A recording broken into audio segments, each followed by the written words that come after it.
Hello friends, आज हम root word vocabulary learn करेंगे। तो रूट वर्ड क्या होता है? देखिए, इंग्लिश में कुछ ऐसे वर्ड होते हैं जो बहुत सारी वोकैबलरी में यूज़ होते हैं और उस एक वर्ड को याद करके आप बहुत सारे उससे मिलते हुए वर्ड याद रख सकते हो इजीली। ओके, तो उसे ही बोलते हैं रूट वर्ड वोकैबलरी। चलिए स्टार्ट करते हैं। Here is a word is cracy. Cracy का मतलब होता है गवर्नमेंट से या गवर्नमेंट के से ही रिलेटेड किसी सिस्टम से। ओके, तो जिस वर्ड में क्रेसी आएगा वो सभी वोकैबलरी गवर्नमेंट से रिलेटेड ही होंगी। ओके, तो चलिए स्टार्ट करते हैं। फर्स्ट वर्ड है डेमोक्रेसी।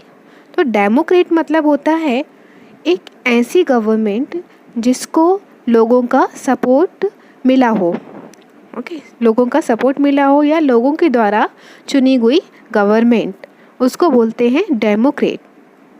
ओके, सो यहाँ डेमोक्रेसी का मतलब होता है कि ऐसी गवर्नमेंट जिसको लोगों ने चुना हो। जैसे कि एग्जाम्पल ले सकते हैं इंडिया का। इंडिया में जब गवर्नमेंट को चूज़ करना होता है तब वोटिंग होती है। ओके, इलेक्शन होते हैं, देन लोगों के द्वारा चुनकर ही गवर्नमेंट बनाई जाती है। तो इस प्रकार की जो गवर्नमेंट है वो कहलाती है democracy. Okay, democracy, sorry. Next है ऑटोक्रेसी। ऑटो का मतलब होता है सेल्फ और क्रेसी का मतलब होता है गवर्नमेंट। तो ऑटोक्रेसी का मतलब होता है एक ऐसी गवर्नमेंट जिसको किसी एक पर्सन के द्वारा लीड किया जाए, वो होती है ऑटोक्रेसी। नेक्स्ट है थियोक्रेसी। थियो एक ग्रीक वर्ड है जिसका मतलब होता है धर्म से। मतलब थियोक्रेसी का मतलब होता है धर्मतंत्र। मतलब एक ऐसी गवर्नमेंट जिसको धार्मिक लोगों के द्वारा रन किया जा रहा हो, वहाँ यूज़ करते हैं थियोक्रेसी का। नेक्स्ट है प्लूटोक्रेसी। प्लूटो का मतलब वो है यहाँ पर बहुत ही वेल्दी पीपल से, बहुत ही धनी लोग, और क्रेसी का मतलब गवर्नमेंट। तो एक ऐसी गवर्नमेंट जो बहुत ही धनी लोगों के द्वारा, वेल्दी पीपल के द्वारा चलाई जा रही हो, वो होती है प्लूटोक्रेसी। ओलिगोक्रेसी। ओलिगोक्रेसी का मतलब होता है कुलीन तंत्र। मतलब एक ही कुल के लोगों के द्वारा जब किसी गवर्नमेंट को रन किया जाता है, वहाँ यूज़ होता है ओलिगोक्रेसी का। यहाँ एग्जाम्पल ले सकते हैं ब्रिटेन का। ब्रिटेन में एक ही राज परिवार है, वो कई वर्षों से शासन करता आ रहा है। ओके, तो ब्रिटेन की जो गवर्नमेंट है वो कैसी है? ओलिगोक्रेसी। ओके, मतलब कुलीन तंत्र। नेक्स्ट है मॉबोक्रेसी। तो मॉब का मतलब होता है भीड़ से और क्रेसी का मतलब गवर्नमेंट से। मतलब एक ऐसी गवर्नमेंट जिसको लोगों की भीड़ के द्वारा नियंत्रित किया जा रहा हो। ओके, वो होती है मॉबोक्रेसी। क्लिप्टोक्रेसी। क्लिप्टो का मतलब होता है करप्ट और क्रेसी का मतलब होता है गवर्नमेंट। सो एक ऐसी गवर्नमेंट जिसको किसी भ्रष्ट लीडर के द्वारा चलाया जा रहा हो, तो वो होती है क्लिप्टोक्रेसी।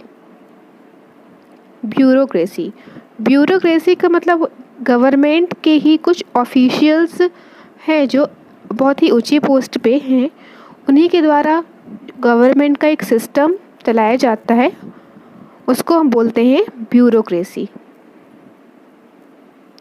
अरिस्टो का मतलब होता है बहुत ही सभ्य या शिष्ट लोग, और क्रेसी का मतलब होता है गवर्नमेंट। तो एक ऐसी गवर्नमेंट जिसको बहुत ही सभ्य या शिष्ट लोगों के द्वारा चलाया जा रहा हो, वहाँ हम यूज़ करते हैं अरिस्टोक्रेसी का। मैरिटो का मतलब होता है प्रतिभा और क्रेसी का मतलब होता है गवर्नमेंट। सो एक ऐसी गवर्नमेंट जिसको प्रतिभाशाली लोगों के द्वारा चलाया जा रहा हो, तो वो होती है मैरिटोक्रेसी। ओके, यहाँ आप नोटिस किया होगा आपने, क्रेसी जो वर्ड है वो सारे वर्ड्स में आया है और कृषि का मतलब होता है गवर्नमेंट। सो तो आप जहाँ भी अब कृषि वर्ड देखेंगे तो आपको समझना होगा कि वो वर्ड कहीं ना कहीं गवर्नमेंट से ही रिलेटेड है। ओके, और उसका आप इजीली पता कर सकते हैं उस वर्ड को। ओके, सो हम नेक्स्ट वीडियो में और भी ऐसे वोकैबुलरी वर्ड लेके आएंगे जो रूट वर्ड से की सहायता है जिसको आसानी से लर्न कर सकते हैं।